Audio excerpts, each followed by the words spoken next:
네, 좋은 아침입니다. 오늘 말씀은 시편 119편 33절에서 48절 말씀을 가지고 같이 묵상하도록 하겠습니다. 제가 묵상을 나누는 목적이 있는데요. 그것은 제 묵상으로 여러분의 묵상을 대신하라는 것이 아닙니다. 제가 묵상한 것은 제 것이에요. 하나님께서 저에게 주신 말씀이고요. 오늘 여러분에게 주실 하나님의 말씀을 기대하시면서 말씀을 펼쳐보시기 바랍니다. 그러면 힘을 주시고 생명력을 주시고 지혜도 주시고 건강도 주시고 영광을 올려드릴 수 있는 그런 인생을 살게 도와주실 것입니다. 각자가 예배자이고 각자가 하나님 앞에서 말씀을 받아 누려야 되는 그런 개개인입니다. 오늘 말씀을 보면 욕구와 욕망에 대해서 헷갈리는 사람들을 봅니다. 여러분, 욕구는 살아가는 데 있어서 꼭 필요한 것을 추구하는 성향이라고 말할 수 있겠습니다. 욕구는 일단 나쁜 것이 아니에요. 메슬로우라는 심리학자는 인간의 욕구를 5가지로 구분해 놓았습니다. 첫 번째로 생리적 욕구입니다.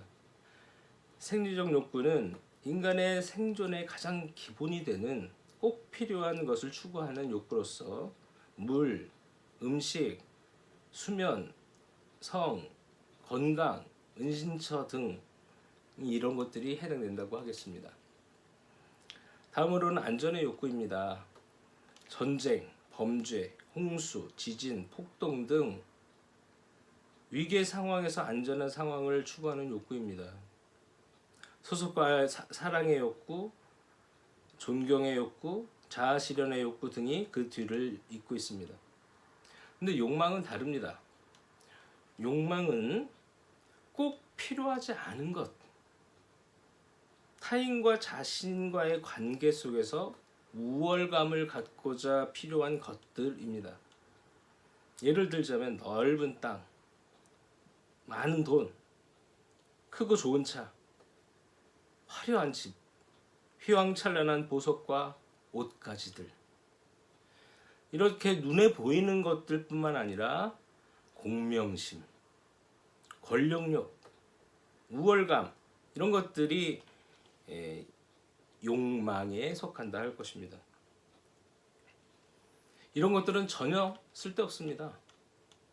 욕망은 마치 하이퍼 인플레이션 중에 있는 나라의 화폐와 같습니다. 최근의 예로 베네수엘라를 예로 듭니다. 베네수엘라의 석유 매장량이 얼마인지 아십니까? 3천억 배럴입니다. 3천억 배럴. 얼마큼인지 감도 안 옵니다. 아무튼 세계 1위의 매장량을 자랑하는 나라입니다. 우리나라에도 이런 천연자원이 있었다면 부강한 나라가 되었을까요? 아니면 부패하고 국민들이 빈곤한 나라가 되었을까요? 안타깝게도 베네수엘라는 현재 2번째 모델을 추구하고 있는 것 같습니다. 석유값이 아무리 내려간다고 해도 그 석유를 팔아서 국민들의 굶주림은 면해줄 수 있지 않습니까? 그 정도의 부는 충분히 석유가 감당할 수 있다고 생각합니다. 그런데 얼마나 정치를 잘못하고 부패했고 그런지 성인 남성 하나가 하루 동안 열심히 일을 해서 번 돈으로 계란을 1개 반도 아니고 1.7개를 살 수 있다고 합니다.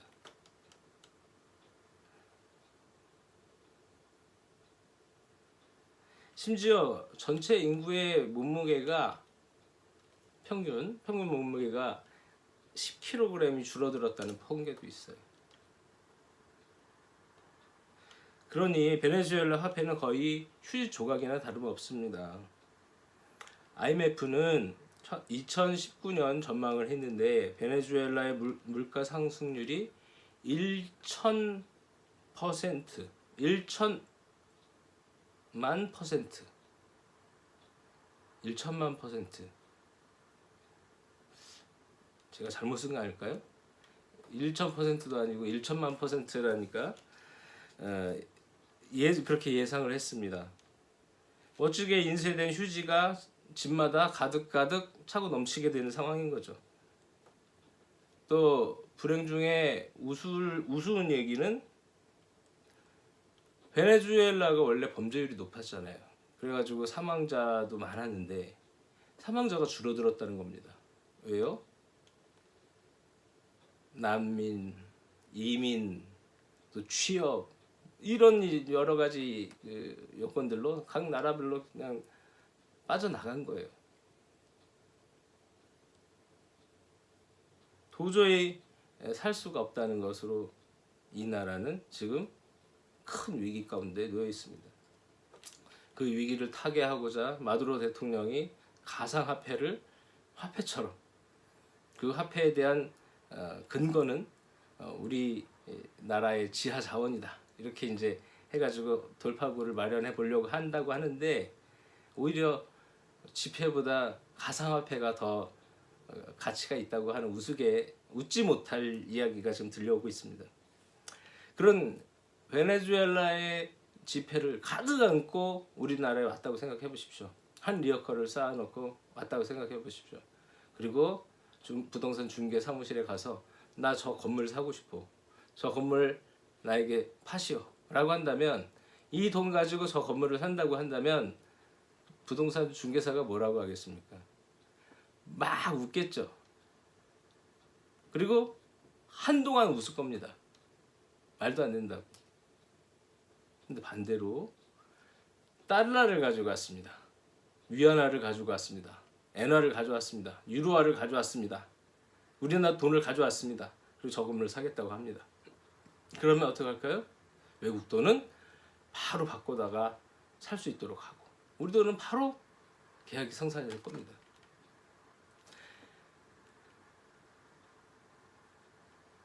욕망이라는 것은 이런 겁니다.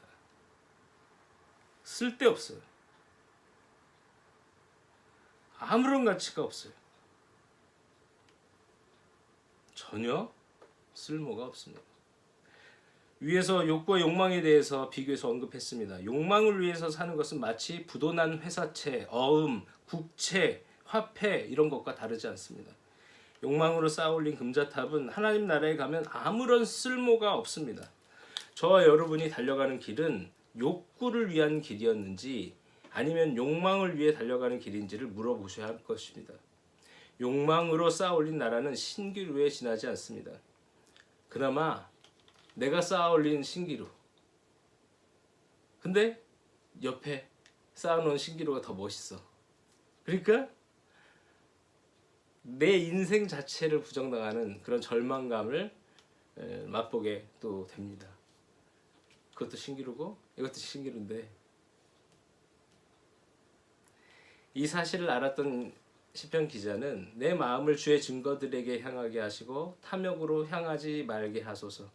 내 눈을 돌이켜 허탄한 것을 보지 말게 하시고 주의 길에서 나를 살아나게 하소서라고 고백합니다. 우리의 눈을 그곳에서 거두어 들이십시오. 거기에 펼쳐져서 우리를 유혹하고 있는 것들은 우리를 생명의 길로 인도하지 못합니다. 돈은 쫓아가는 것이 아니고 따라오게 하는 것이다 라고 부자들은 말합니다.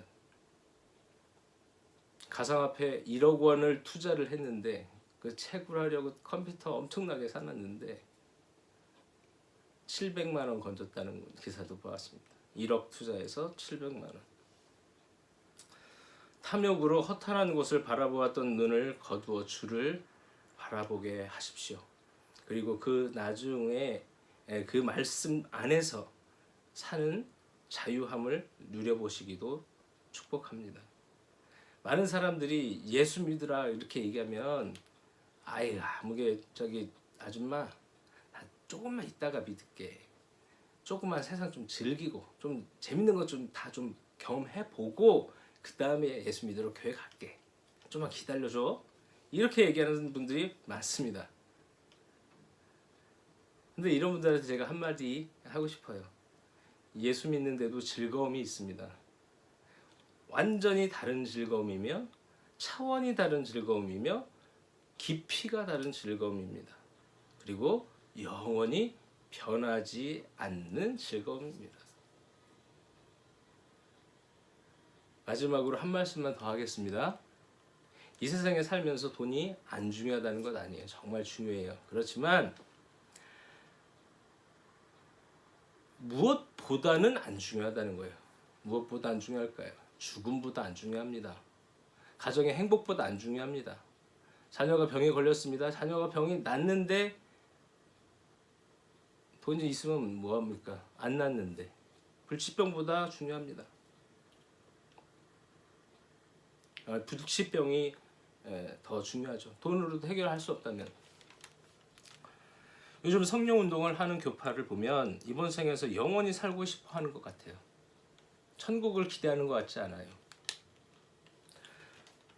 부여와 성공, 장수와 건강, 자녀들의 직업과 결혼 등에 성공하기를 추구하다 마치 그곳에 예수님이 계신 것과 같은 착각이 들 정도입니다. 예수님은 우리 하나님 아버지 보좌 우편에 앉아 계셔서 우리를 기다리고 계세요. 이 생에서의 욕망은 하나님 나라에서는 먼지의 한 줌만큼도 가치가 없습니다. 아무짝에도 쓸모없어요. 그것을 조장하고 가르치고 넘치는 부를 어쩌지 못해서 타락한 목사님들, 회개하십시오. 그러다 천국에 진짜 못 가십니다. 천국에는요, 욕망 부릴 게 없어요. 다 놓고 가셔야 됩니다. 정말 꼭 필요한 것을 추구하시고 영원한 것을 추구하십시오. 그것이 말씀입니다. 말씀대로 살면 하나님께서 우리를 그렇게 인도해 주시리라 믿습니다.